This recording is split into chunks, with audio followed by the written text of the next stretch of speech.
pagi Ibu.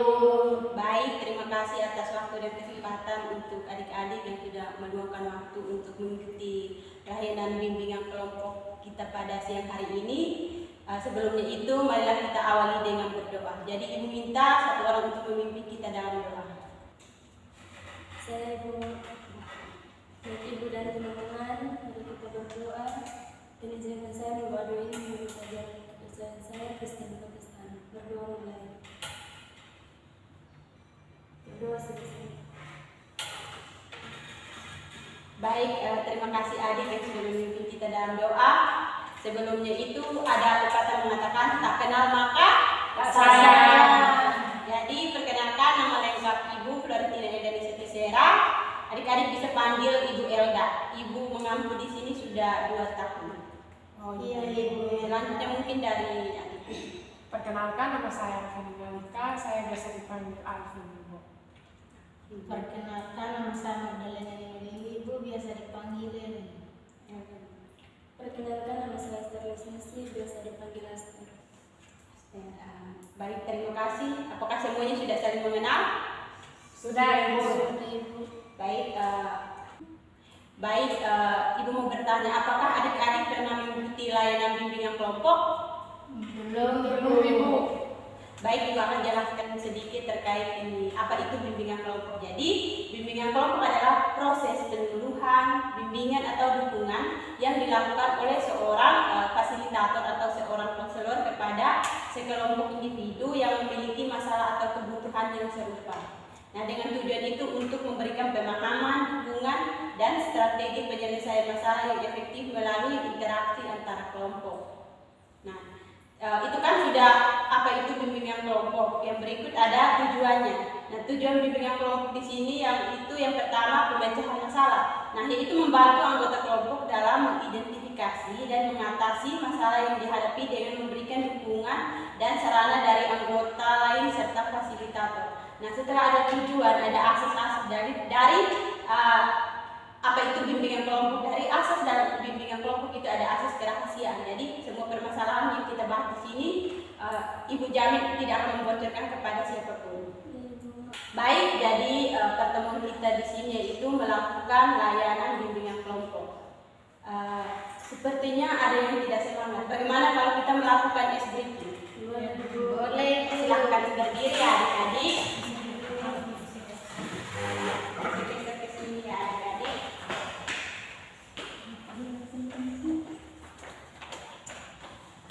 Baik, jadi SBT kita pada siang hari ini yaitu melatih konsentrasi. Jadi tekuk konsentrasi. Jadi instruksinya begini. Tekuk konsentrasi. Konsentrasi dimulai. Jadi nanti dengar dari ini ya. Misalkan Ibu bilang Ibu Ellen, dan nanti Ellen sebut namanya misalkan Alvin atau Aster. Ibu kasih contoh ya. Konsentrasi Ibu Ellen maju, tapi tangan tetap berjalan. Jadi nanti Ellen, Aster atau Alvin begitu. Nanti kalau misalkan Alvin, Aster, bagaimana mengerti? Atau menjelaskan? Ibu yang sebut nama itu. Atau kita contoh, coba dahulu ya. 1, 2, 3. Tekuk konsentrasi. Konsentrasi dimulai. Ibu Ellen. Tidak. Ellen siapa?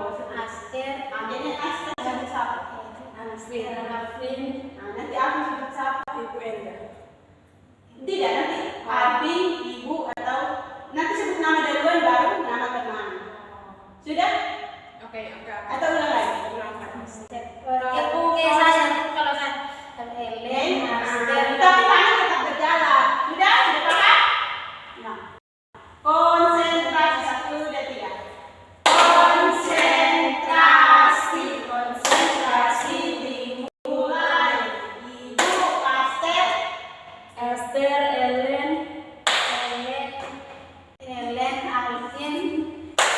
Alvin. Ibu Ellen. Alvin. Aster. Ulang lagi sih kayak gitu paham dong? Ellen, Alvin.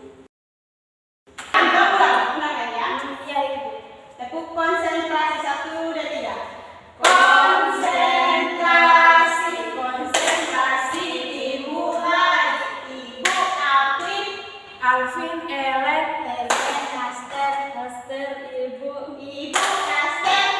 Aster, Ellen. ya sudah ya. Baik, silakan duduk.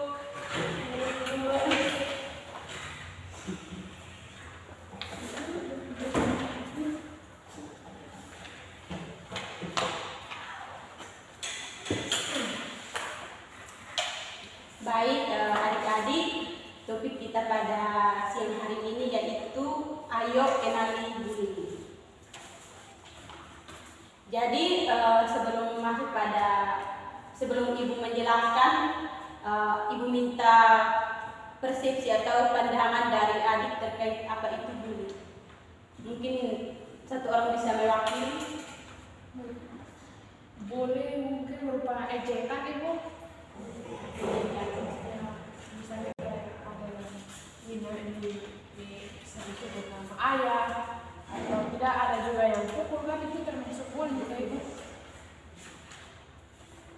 Baik, jadi ibu akan jelaskan sedikit tentang apa itu bullying. Jadi bullying itu merupakan suatu kata serapan dari bahasa Inggris. Nah, bullying ini berasal dari kata bully yang artinya penggerak atau yang tadi adik kami katakan ejekan. Nah, itu orang yang mengganggu orang yang lemah. Nah, bullying ini merupakan perilaku yang ditujukan untuk melukai siswa lain secara terus-menerus tanpa ada sebab. Nah, adik-adik pasti pernah mengalami bullying di sekolah, kebanyakan, apalagi teman-teman kelas, pasti semuanya melakukan bullying.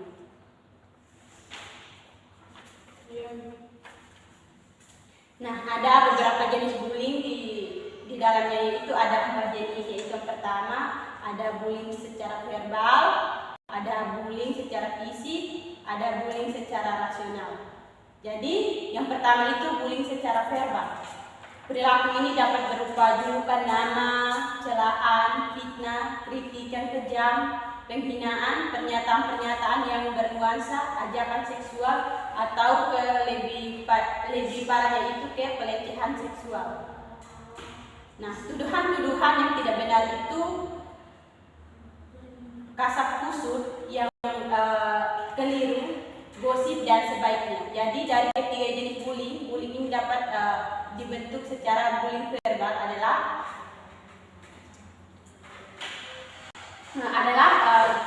salah satu jenis yang paling mudah dilakukan dalam bullying bentuk verbal akan menjadi awal dari perilaku bullying. Yang lainnya serta dapat menjadi langkah pertama menuju pada kekerasan yang lebih lanjut. Nah, tadi yang dijelaskan itu bullying secara verbal. Yang kedua itu ada bullying secara fisik. Jadi yang termasuk dalam jenis ini adalah memukuli, menendang, melempar, mencekik, menggigit, meludahi, dan merusak serta menghancurkan barang-barang yang milik orang lain. Nah, bullying jenis ini adalah bullying yang paling tampak, mudah untuk diidentifikasi, namun kejadian bullying ini secara fisik tidak sebanyak dengan bullying-bullying yang lain. Remaja pada saat ini lebih banyak melakukan bullying dalam bentuk fisik, kerap merupakan remaja yang paling bermasalah dan cenderung akan beralih pada tindakan-tindakan kriminal yang lebih lanjut. Itu bullying secara fisik. Yang ketiga itu ada bullying secara rasional.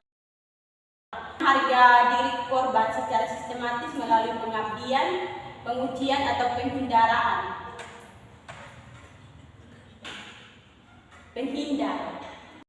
Nah, jadi perilaku sistematis ini melalui sikap-sikap tersembunyi itu seperti pandangan agresif, lirikan mata, helaan nafas, cibiran, tawa mengejek, dan bahasa tubuh yang mengejek. Jadi bullying ini dalam bentuk cenderung berperilaku bullying yang paling sulit dideteksi oleh dari dalam luar. Nah, bullying secara relasional ini mencakup puncak kegiatan di mana di awal masa remaja karena saat itu terjadi perubahan fisik, mental, emosi, dan seksual remaja. Nah, bullying jenis ini biasanya dilakukan oleh sekelompok orang remaja yang telah memiliki pemahaman cukup baik terhadap sarana teknologi informasi dan media teknologi lainnya. Pada umumnya itu kebanyakan yang dialaminya itu pada anak laki-laki lebih banyak menggunakan bullying secara fisik, dan anak wanita itu banyak menggunakan bullying relasional atau emosional. Nah, namun keduanya bersama-sama menggunakan bullying verbal. Perbedaannya ini lebih berkaitan dengan pola sosialisasi yang terjadi antara anak laki-laki dan anak perempuan. Jadi ada beberapa faktor bullying. Jadi bullying ini dapat terjadi di perkotaan, pedesaan, di sekolah, dan di waktu sekolah maupun di luar sekolah. Bullying ini terjadi karena ada beberapa interaksi dari beberapa faktor yang berasal dari perilaku korban dan lingkungan di mana bullying tersebut itu dapat terjadi. Pada umumnya anak-anak korban bullying ini memiliki salah satu atau beberapa faktor resiko yang dianggap beda. Jadi misalkan itu anak yang memiliki ciri-ciri fisik tertentu seperti kurus, gemuk, pasti akan dibully teman-teman. Wih, kau terlalu gemuk, wih, kau terlalu kurus. Nah, itu pasti akan dibully. Dan begitu juga orang yang pendek itu dibandingkan dengan yang lain berbeda dalam status ekonomi, memiliki hobi yang tidak rajin atau menjadi siswa-siswi baru. Yang berikut itu akan dianggap lemah atau tidak dapat membela diri, memiliki rasa percaya diri yang rendah. Jadi ciri-ciri orang yang sering dibully itu karena mereka itu dianggap lemah, mereka juga tidak merasa percaya diri, kurang populer dibandingkan dengan yang lain. Artinya di sini dia juga tidak banyak interaksi. Nah, itu ada beberapa materi terkait apa itu bullying. Jadi setelah adik-adik mendengarkan materi, mungkin adik-adik diminta waktunya untuk sharing bagi-bagi pengalaman terkait bullying yang adik-adik alami di sekolah. Di sekolah itu seperti apa yang adik-adik alami? Mungkin dari adik Alvin. Mungkin saya tidak pernah mengalami bullying, tapi kayak ada sifat itu yang bullying verbal, ejekan nama orang tua. Saya sering sekali kayak mengganggu teman saya, ada yang sering saya panggil namanya, saya sering memanggil dia itu dengan nama ayahnya tanpa menyebut namanya dia. Terus yang kedua itu saya juga sering sekali membandingkan diri saya yang tinggi ini dengan teman-teman yang pendek. Rupanya itu termasuk bullying. Saya baru menyadari dengan penjelasan dari ibu. Itu saja. Iya, iya. Baik, terima kasih adik Alvin. Mungkin dari adik Ellen. Kalau dari saya juga setelah mendengarkan penjelasan dari ibu ini, ternyata saya pernah juga jadi bukan korban tapi pelaku itu. Jadi saya biasa bully teman-teman. Itu lebih kadang sampai kekerasan itu ibu. Seperti apa? Sampai saya pukul dia, kalau saya bully dia nangis begitu saya pukul ibu. Kadang sampai di rumah dia lapor orang tua untuk kita saat di jalan juga ibu. Tapi ada nakal. Ya itu saja ibu. Baik, terima kasih adik Ellen. Mungkin dari adik Aster. Baik ibu, kalau dari saya dididik menjadi pelaku juga karena biasa di sekolah itu saya panggil anak-anak itu dengan sebutan nama ayahnya. Iya, baik, terima kasih.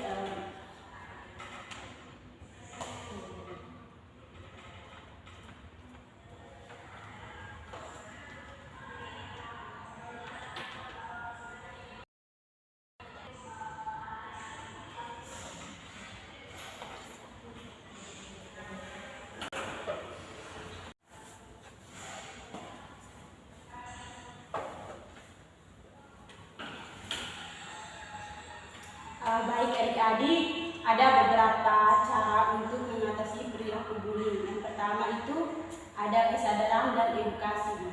Nah, di sini kesadaran edukasi tentang bagaimana dampak negatif dari bullying serta pentingnya menghormati perbedaan individu dapat membantu mengubah sikap dan perilaku.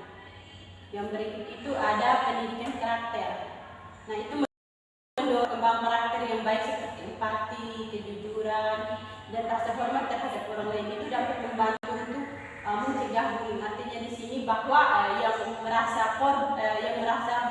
korban, dia dapat membantu agar dia persepsi dia terhadap orang lain itu tidak sesuai dengan apa yang dia alami.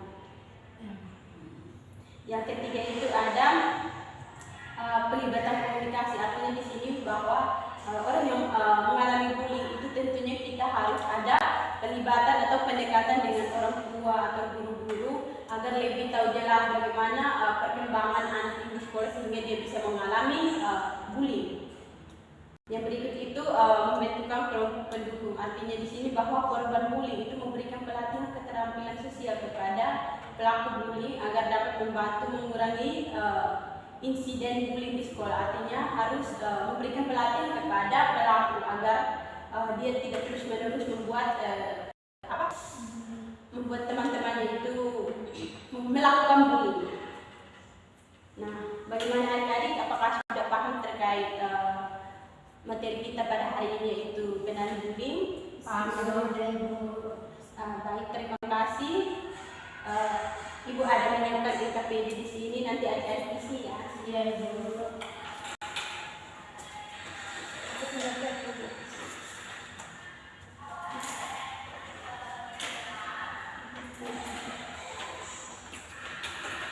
Mohon baca instruksinya ya.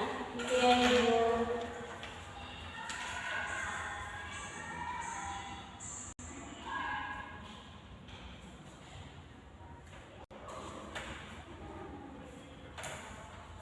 Sudah Ibu.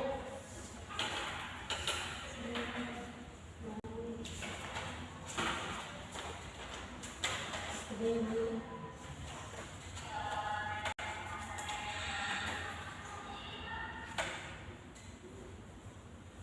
Sebelum tidak dipegang atau kurang suara sebelum tidak di sebelah.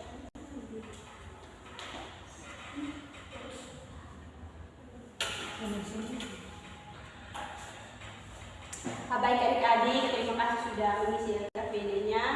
Jadi pada tahap akhir ini Ibu minta satu orang saja mewakili teman-teman untuk merangkum semua materi atau layanan yang sudah berikan. Oke, saya di menurut tempat saya dari materi memberikan kesimpulan itu bahwa kita mengenali bullying itu bukan hanya saja bullying berbentuk fisik, ada juga bullying dalam bentuk verbal, emosional, itu dalam hal emosi, dan bentuk fisik itu ketika kita sudah mulai melakukan hal kekerasan. Nah, kalau dalam bullying verbal itu sampai adanya kejadian pelecehan itu sudah sangat parah dan berkesan.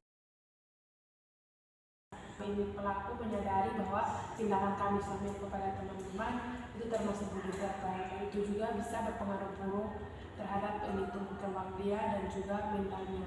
Apalagi tadi yang Ibu jelaskan di akhir itu bahwa itu sangat mengganggu anak-anak dalam berkomunikasi dan interaksi sosial.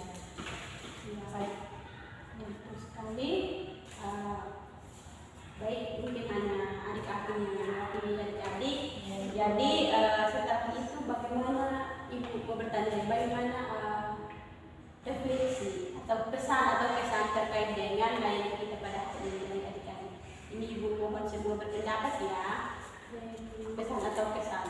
Menurut saya kesannya itu cukup senang dengan adanya proses bimbingan ini. Saya menambah pengetahuan saya lagi bahwa saya telah mengenali bullying itu seperti apa. Pesan dari saya pesan terkhusus untuk diri saya sendiri akan lebih berubah lagi untuk tidak melakukan bullying terhadap teman saya sendiri. Baik, terima kasih adik Alvin. Mungkin dari adik Ellen. Oke, baik Ibu, kalau dari saya juga, saya sama kayak teman Alvin dari kegiatan yang saya ikuti hari ini di bimbing kelompok kali ini, ternyata saya tahu kalau bullying itu rasa dari keluarga. Ternyata saya tahu bahwa kalau bullying yang saya lakukan di teman-teman itu bisa merusak kepribadian dari teman-teman. Bisa saja dari saya. Baik, terima kasih adik Ellen, dari adik Asya. Ya, terima kasih Bu. Kalau dari saya kegiatan ini sangat menyenangkan dan materinya juga bermanfaat.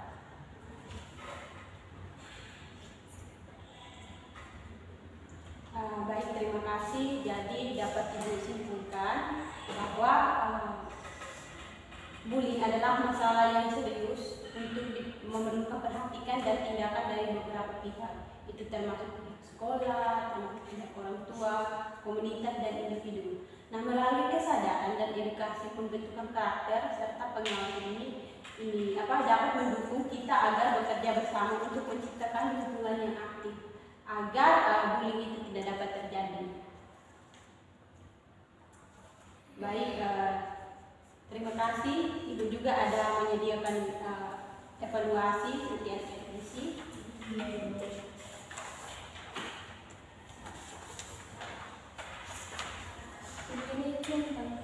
ya.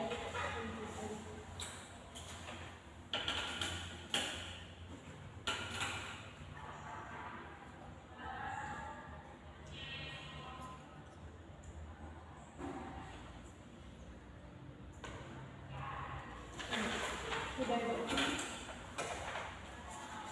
Sudah Ibu.